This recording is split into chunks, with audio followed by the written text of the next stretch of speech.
Hi, I'm Rob Richards and welcome to Behind the Plate, the food program that takes you beyond the kitchen and has a closer look at many of the latest diet trends and food fads alike in the real world.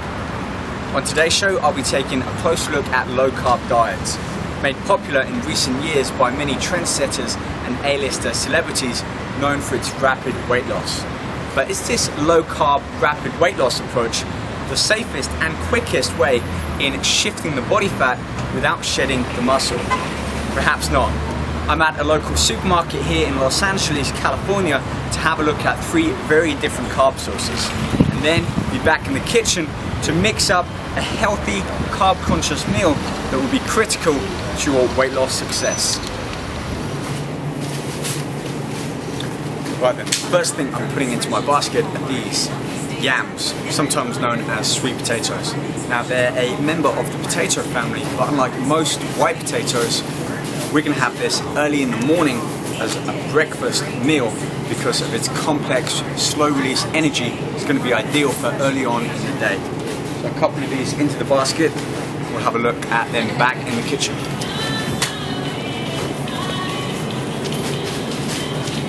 Now when it comes to fruit, most people tend to shy away from fruit because of the sugars, which can affect their blood sugar level.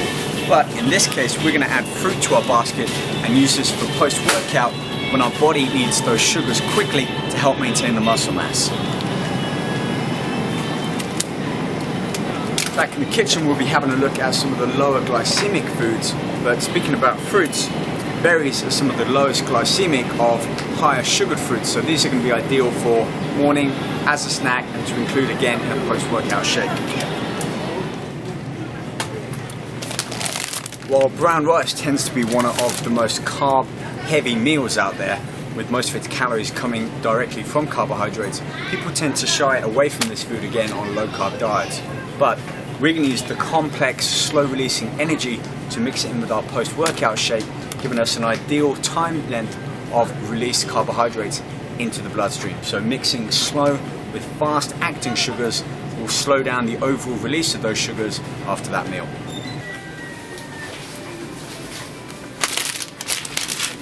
When on diets, most people tend to skip breakfast, at least for on a low carb diet, when their breakfast seems to be heavy with carbohydrates. But there's good and bad carbohydrates. These oats are fantastic, organic, slow-releasing carbohydrate that's going to be ideal for morning time, keep their energy and the blood sugar level stable. Some people may go for more of a pre-packaged food, which is fine, it's healthier than some of the other high sugars out there. But if we actually have a look at the nutritional facts, we can see that the same serving, this one has 1 gram of sugar, this one has 15 grams more sugar per serving than the oats, so it's not hard to decide which carbohydrate is going to be best for our breakfast source of meal. It's that one. So that one goes back on the shelf.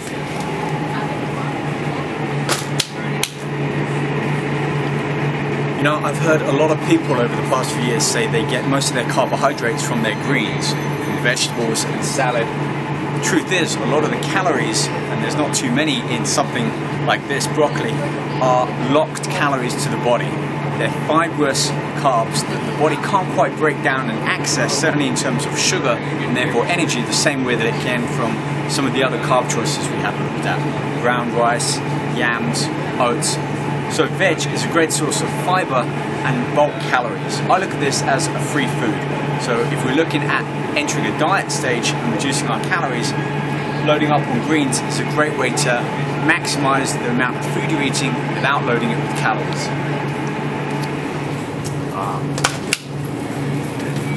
Now, while this might look like your average melon, this is in fact Italian squash. It's melon looking, but it's anything like melon tasting. This is going to be ideal for our low carb dinner, where we can again maximize the amount of food and the taste without adding in calories and carbohydrates. Now, you may have heard before that a calorie is the same as any other calorie, whether it's from a protein, a carbohydrate, or a fat. Well, that's not true. They all respond differently within the body. Take potatoes, for example. 3 different varieties here. White baked potato, yam, and a sweet potato.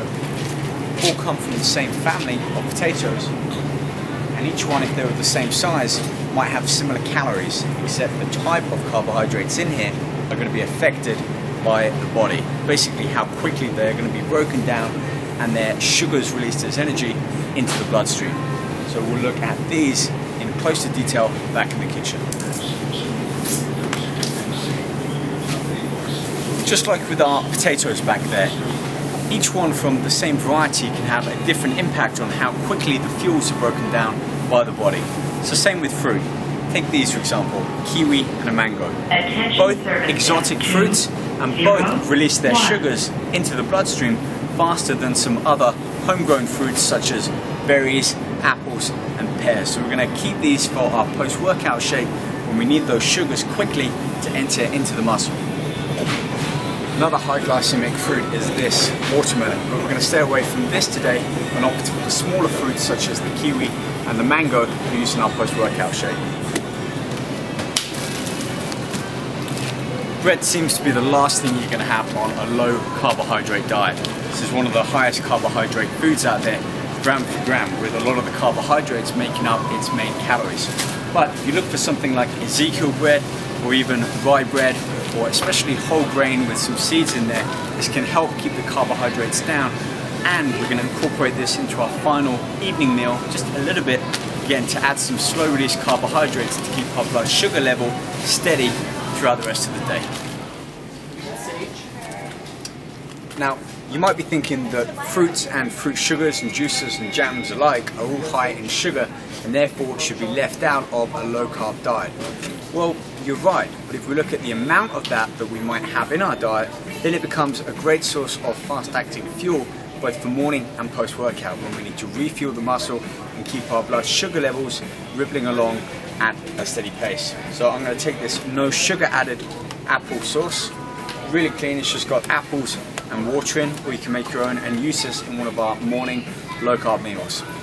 Now that we have our choice of different types of carbohydrates, ranging from our fibrous veg to our faster acting and low glycemic ones for different times throughout the day, I can head back to the kitchen and get started on our carb conscious health meals that are going to help you shed the weight without losing the muscle.